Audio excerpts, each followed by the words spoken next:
Hai, assalamualaikum. Gimana kabarnya? Sehat kan? Jadi di video kali ini sekarang aku mau nge-share ke kalian berapa sih keuntungan dari jualan kuota itu. Kira-kira dapat berapa juta ya dalam 1 bulan? Kalian penasaran kan? Sebelum lanjut videonya, kalian jangan lupa dong subscribe dulu channel YouTube aku biar aku makin semangat buat videonya. Terus di like, di komen ya. Oh iya, jadi untung dari kuota itu beda-beda ya teman-teman. Ada yang 3.000, ada yang 5.000. Nah, tapi kebanyakan di appnya itu rata-rata counter itu sekitar 5.000 rupiah. Kalau misalkan penjualan 50 pieces dikali 5.000, udah lumayan tuh kan. Udah dapat berapa tuh? 50.000. Nih ya teman-teman, jangan berpikir untung dari jualan kuota itu gede. Untung jualan kuota itu paling 3.000, 2.000 sama 5.000. Kalau misal sistemnya gini nih, kalau misalkan harga kuota yang dari sananya 50.000, kita up 5.000. Soalnya kan modalnya juga gede tuh 50.000. Terus kalau misalkan kuota yang harganya 30.000 di upnya 3.000, dari sananya misalkan 27.000, kita up jadi 30.000. Terus kalau misalkan kuota yang harganya 10.000 dari sananya kita up 2.000, jadi kita jual ke konsumen harganya 12.000. Nah gitu. Terus kalau pulsa, emang pulsa sekarang dikit banget sih, untungnya cuma 1.000 rupiah. Tapi kita itu mainannya quantity. Jadi meskipun untungnya kecil, kalau belinya banyak, misalkan kalau belinya itu 70 orang nih dalam satu hari, 70 dikali enggak deh, 50 misalkan, 50 dikali 5.000, rata-rata 250.000 dapatnya. Terus ditambah 20 dikali 3.000, 60 ditambah 250.000 dapat. Bu, itu tuh sebelum sama penjualan aksesoris sama pulsa. Tapi kalau pulsa aku nggak, soalnya itu buat jajan sehari-hari. Terus aku mau bahas tentang untung dari jualan aksesoris. Emang sih jualan aksesoris itu untungnya gede, cuma lama banget tuh keluarnya, nggak kayak jualan kuota. Kalau aksesoris yang harganya 10.000 kita up sama 5.000. Kalau misalkan dari sananya harganya 20.000, kita up 30.000. Rata-rata aksesoris aku di upnya 10.000, kayak headset, apa itu tuh, kayak headset, terus casan yang kayak gitu di upnya 10.000. Kenapa kita nge-up aksesoris gede 10.000? Karena rentan banget buat kerusakannya. Jadi ada tuh yang pembeli udah dibawa ke rumahnya, ternyata casannya tuh rusak. Cek kita gantilah sama yang baru. Nah itu meminimalisir kerugian dari penjualan aksesoris ya, upnya 10.000. Terus kan gini, kalau misalkan kita beli tempered glass, harga dari sananya itu dari suppliernya itu 5.000, kita up jadi 15.000, kita dapat untung 10.000 kan. Kenapa untungnya 10.000? Dengan modal 5.000, karena tempered glass itu awet. 15.000 bisa kepake buat 4 bulan tuh, gak diganti-ganti kayak gitu. Kalau kuota kan meskipun harganya dari sana 10.000 buat 7 hari. Aku sistemnya seperti itu teman-teman.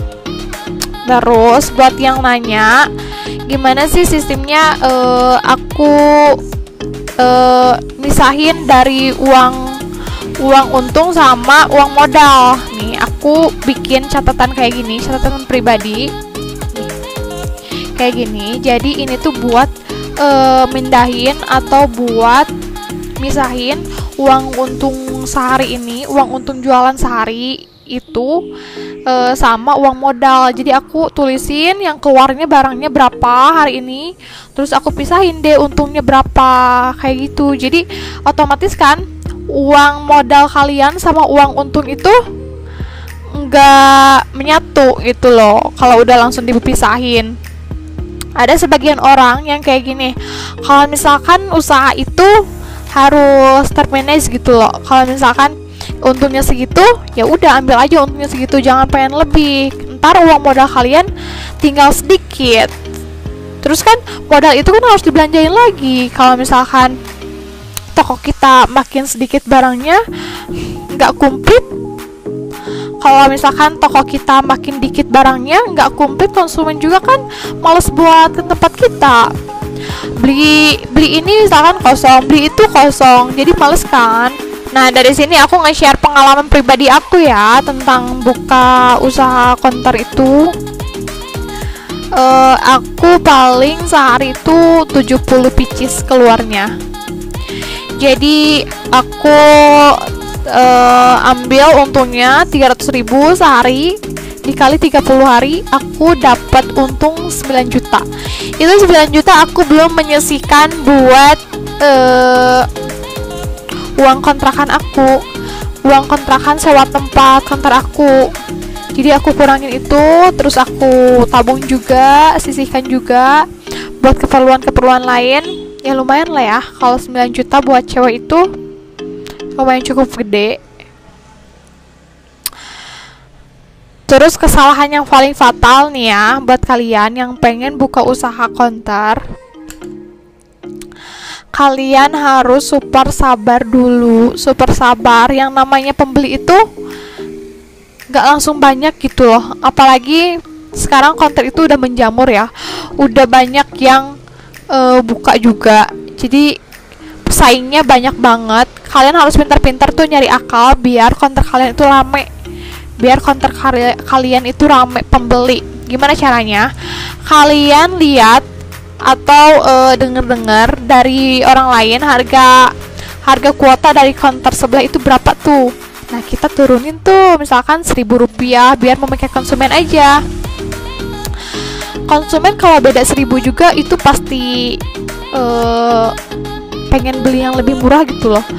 Oh, di situ mah beli Exis yang 3 giga harganya 16.000, sedangkan di konter aku misalkan 15.000, pastilah konsumen pengennya lebih murah gitu. Itu sih tips jualan aku biar rame, biar konsumen banyak. Kalau sistem jualan aku gini, nggak apa-apa untung sedikit tapi yang belinya banyak. Itu aku mikirnya per kalian, jadi untungnya bisa lebih besar daripada kita ngambil untung gede tapi yang beli banyak, yang beli sedikit gitu. Itu sih keluh kesah dari penjual kuota. Apalagi kalau misalkan ada yang beli tapi ngutang, itu udah untungnya kecil, terus uangnya tuh susah diputerin lagi. Jadi kalian harus ngertiin dong, kalau misalkan ngutang jangan lama-lama ya. Aku juga suka gimana kalau nagih sama yang ngutang tuh, suka ragu-ragu, takutnya kita tuh malah dimarahin sama yang utang. Jadi itu pengalaman aku dari jualan kuota. Untungnya emang dikit, tapi kalau misalkan yang belinya banyak lumayan juga kan. Buat kalian yang pengen buka usaha, semangat ya. Meskipun yang usaha kayak kita itu banyak, tapi Allah selalu ngasih kita rezeki kok. Rezeki gak bakalan tertukar. Udah dulu ya, jangan lupa kalian subscribe channel YouTube aku biar aku makin semangat. Terus kalian like, terus komen deh. Bye bye.